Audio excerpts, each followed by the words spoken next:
Hello everyone and welcome to Chip and Chase, the NRL Fan Podcast. This is episode number 15, released on June 6, 2022. My name is Steve and I'm joined by my good friend who we can hear this week, David. Hey Dave. How are you, mates? Nice and cold coming to you from Greystones. Very good. So we actually got your audio this week, so I apologise about what happened last week, but we are ready to go. We're going to be reviewing round 13 of the 2022 NRL season in this episode of the podcast. And then we're going to be having a look at game 1 of the State of Origin series and then the games for rounds 14. So a shortened round 13 with only a number of teams, 4 games playing because of State of Origin and other teams, 8 teams having the bye. So we'll get through all that, but didn't it feel good, mate? It was actually it was really good to be like relaxed without our teams. South for me, Para for you not playing. It was like no stress. Definitely, yeah. The Origin is upon us, so we get these games every year around this time of the season, where a lot of players out from certain teams, and a lot of teams are. Got a chance to maybe steal a couple of points or come up with an upset, you know what I mean? Exactly. So in some breaking news, I saw that Jordan Rapana from Canberra has been hit with a grade 2 dangerous contact charge in the game against the Roosters. Yeah, he gets away with a few. And I saw also for South Sydney fans, Latrell, who was probably due to come back this week from his hamstring injury, coming down with COVID, so he's out of training this week and will miss the weekend game. So that's disappointing, thinking that he might be able to return, but he's got to spend a week in isolation. So nevertheless, he looks terrible for Latrell. Yeah, he looks pretty fit and firing to go, ready to get in there back at the South Sydney side at fullback. Steve? Yes. I should have mail on this, but I'm going to be asking you, any news on Sivo yet, when his return is? No, I believe that he's not that far away. We'll have to have a look to see if he's named in this week's team, because obviously we release this on a Monday, and Team List Tuesday is when the teams release their lists, but for the coming weekend. So we'll be looking with interest to see if Sivo is listed for Parramatta. Sure. Yeah, I heard he's coming back soon. I'm not exactly sure when though. Okay. Well, let's have a look at the games that we just saw in round 13. And as I mentioned, there are only 4 of them. And the first of those was the Titans up against the Cowboys. Now, as per usual, the Titans came out firing early, scored the first try, and then the Cowboys just blew them away 32 points to 6 in what was a very one-sided affair. Neither team was overly affected by Origin selections. I think the Cowboys maybe had... I can't recall if they had any missing. Nevertheless, there was a pretty dominant display by the Cowboys. The Cowboys? Yeah, any Queenslanders? I believe they had 6 missing, didn't they? No, that's the Panthers you're thinking about, had 6. For the Blues? No, I'll have to have a look. I can't see. Yeah, we might have to check that. But Seabass Super Stadium, 10,334 fans there. Because there's Nanai in that, Steve. The Nanai was out. Those couple of debutants, I think, from... But I think they were allowed to play. I think there is... Suwali played for the Roosters, even though he was listed in the extended squad. So some of those guys who were in there in the Origin for the experience were still allowed to go back to their club level and play for their club. So I don't think they were really overly affected. So this was one of those games where it was pretty much business as usual. Yeah, no, for sure, man. Look, it was probably the Titans. At the beginning they looked like they were up for this game. I think half time it was only 16-6. Yeah. So they were still kind of in it, but Cows just ran away in the end there. Standout games by Drinkwater and Townsend as usual, and Tibai Fido, yep, Hamaso. Yeah, I thought he had a massive game. Yeah, he got a double. And for the Titans, I thought Toby Sexton and AJ Brimson, had some good moments in the game, good touches and that, but wasn't to be for the Titans. Yeah, there's some worrying signs there for the Titans. They seem to capitulate very easily. They seem to drop a lot of balls, seem to be pretty disjointed, and it's only the Bulldogs who are keeping them off the bottom of the ladder at this point in time. So a lot of work there for the Titans to do in what was looking to be a promising season. A lot of people had them, either at the bottom of the 8 or thereabouts, but not where they are, not with the performances they put on to date. Yeah, no, they just can't pull 80 in a game, man. No, exactly. So then we look at the second game of the round, and that was the Panthers up against the Bulldogs. Now, this game was heavily affected by Origin selections, with the Panthers having 6 of their top line players out, but that didn't affect them too much.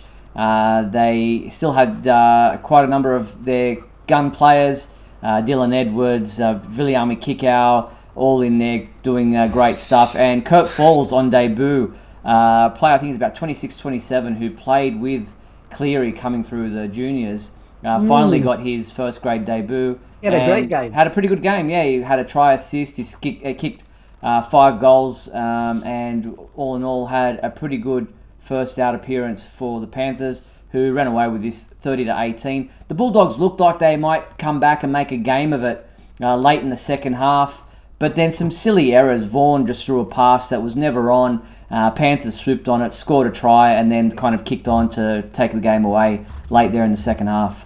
Yeah, look, you can't beat Panthers on your best game sometimes, let alone dropping balls and a couple of stupid mistakes in that. It's never going to happen. I thought with all the players out, Steve, yeah, dogs are a real chance here. Did you tip them? I do not even know. No, I don't think. You have to check your notes, but I don't think you did. I think we still both went Panthers. Yeah, no, we both went Panthers. Yeah. I still got Panthers here. Yeah, and Panthers were 22-6 at half-time, and at home at Bluebet Stadium in front of their parochial fans at 16,000, nearly 17,000 there. They were never going to be troubled, but 22-6, you thought it was going to be by how much? Yeah. And the Bulldogs came back with 2 tries in the second half to kind of make a game of it, but wasn't to be. I thought, look, Dogs have bought Matt Burton and Josh Adokar, and I think that game showed why. It looks like it's kind of just them two playing for the Dogs at the moment, mate. They kept them in it. I feel sorry for the Dogs, but they're just not putting it together. I was really impressed with Burton and Fox's game, actually, to be honest. Yeah, they combined well. Some of those crossfield kicks, especially in their own half, for Adokar to grab on that one try. He got a double, and as you said, Burton got a try of his own and kicked 3 from 3, so the two of them, it was all them. Adokar and Burton were the 2 try scorers and point scorers for the Dogs, and while they try hard, they're just not combining as a team. And Panthers, as I said, at home, regardless of who's playing, hard task. Little Appy Coruscant topped the tackle count with 48 tackles for the Panthers. Yeah, and that's another one of those players who was able to come back out of the Origin camp to go and play for his club. So whenever he's there, Coruscant, he's always doing great things both with and without the ball for the Panthers.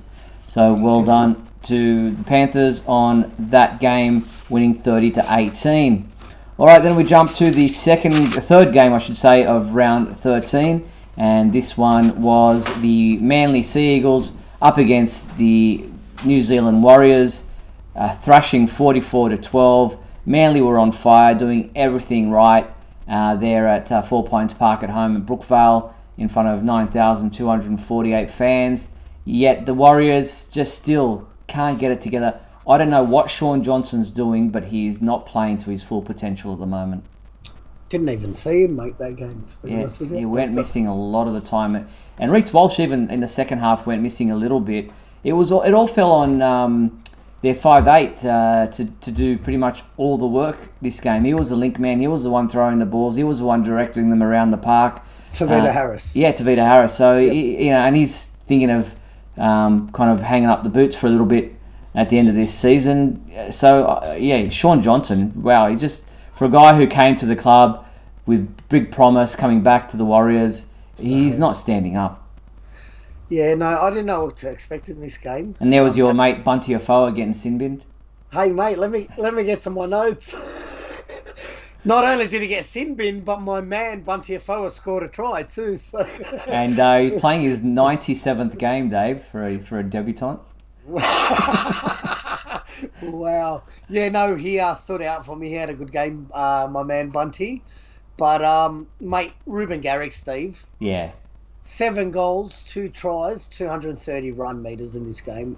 He was everywhere, this kid. And you've got to think, standing in for Tom Trbojevic at number 1, you know, there'd be a lot of pressure to try to play the type of game that Tom plays, but Garrick knows his own style, knows what he is required to do, and just steps up. This try was really embarrassing for the referee. Marty Tapau pulled up short there. Referee was like right on top of it. I thought it was a no try. Blew it up as a try, and then he was easily short. Marty Tapau got up and actually played the ball, knowing that himself that he hadn't got there, and then the bunker had to go with what the ref saw as being, with all angles available, we have to go with the on-field decision, and I thought that was embarrassing. That if I was a Warriors fan, I would have been pretty disappointed. Not that will cost them the game, but it still was diabolical.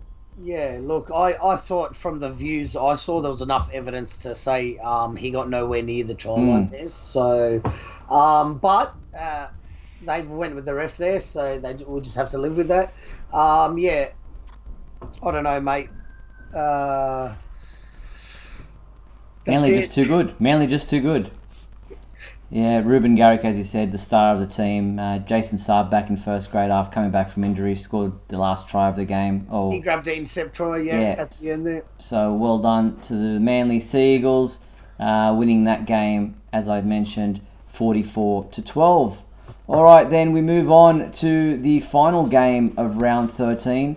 This one was the only tip I got wrong, and this was the game that was played between the Canberra Raiders and the Sydney Roosters at GIO Stadium in Canberra. A close game. This one was in the balance for a while. Sadly, only 6,492 fans there in braving the cold in Canberra. But I tipped the Roosters, but Canberra just proved too good and did enough to be able to get this game 22-16. Yeah, another freezing day in Canberra, like you just mentioned. I don't think the Beach Boys were liking it at all. They looked like they were struggling that day. Good performance by the Raiders, Steve. It actually was a great game to watch, and towards the end there, it was still anyone's game, so it was a good finish on it, a good way to end the bye round. Look, Elliot Whitehead. He's just an absolute warrior, mate. I think he saved about 5 tries in this match. He's just everywhere in defence, and he's just an all-in-all tough forward that knows how to pass, knows how to kick, knows how to do everything. So he was a massive standout for me. Corey Horsburgh, the charge down, the fiery redhead, mate. I thought he had an awesome game. Yeah, that charge down actually kind of was like a bit of a turning point in the game, because they were only 12-6 ahead, and then Horsburgh put in that massive effort to charge down, clear his kick, and then pass it off, and then Sebastian Chris got that try to put him out to that bit of a buffer lead, and well done to the Raiders. They're just doing enough to get the victories week after week. Yeah, Sebastian Chris, I was about to say, he's starting to catch my eye, mate.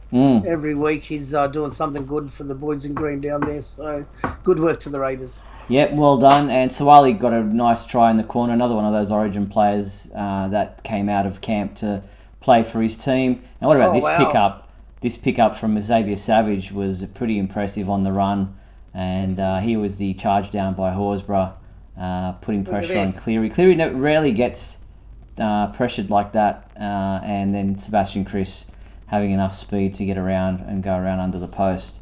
So well done to the Canberra Raiders on their victory over the Roosters, 22-16. And that pretty much brings us to the end of round 13, with all the other teams having byes, which shows the ladder to look like this.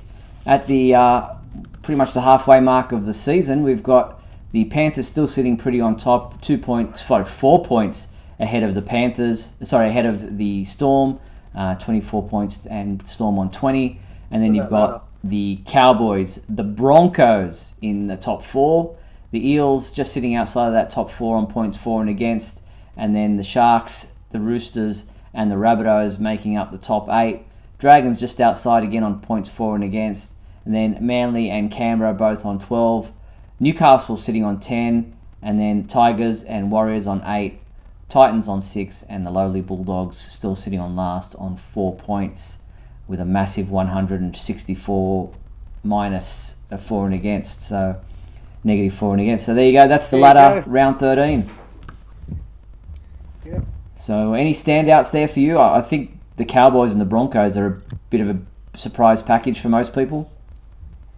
Oh yeah, definitely. The Cowboys have shocked me this year. They're performing really well. Coming up to the halfway mark of the season, and Broncos, yeah, mate. Look, Reynolds came back. He's been out for a few weeks, hasn't he? And they've been winning without him, so it's not like they're just using 100%. him as their only reason for the victory. So well done to the Broncos where they sit at the moment. He started there and he put him in the right position, and they just look like they're following on from what they've begun there. So good work to the Broncos. Yep, indeed. Now we look to Origin, Game 1, Wednesday, 8th of June, 10 past 8 kickoff at Accor Stadium here in Sydney. The Blues are favourites to beat the Maroons, but it's anyone's game really, in my opinion, with a lot of debutants on both sides of the border, but we've got unproven centres, a combination with Katoni Staggs and Jack Whiten. Whiten's been there before, obviously, many times in the Origin arena, but it's going to be an interesting game to see which team stands up and which forward pack dominates. Yeah, I can't wait for this one, eh? Who are you tipping? I don't know, but I'm starting to get oddly nervous as a New South Wales supporter, to be honest with you. I mean, last couple of years we've had a cracker team and we just kind of knew what we could do. But with some of the debutants in the Queensland team, Steve, I think it's scary. I think Billy Slater's gone the right way, mate, because players like that, when they're in form and just going so well at club level, they can really stand out for you in the Origins. So it's going to be a very close, physical, aggressive game, mate. It's at New South Wales, so I'm saying New South Wales. Yeah, and even Billy Slater himself is a bit of an unknown quantity as the new coach of the Queensland team. Yeah. So it'll be interesting to see how the team rally around him and what kind of impact he has as a coach with the crew that he's brought in to take over there.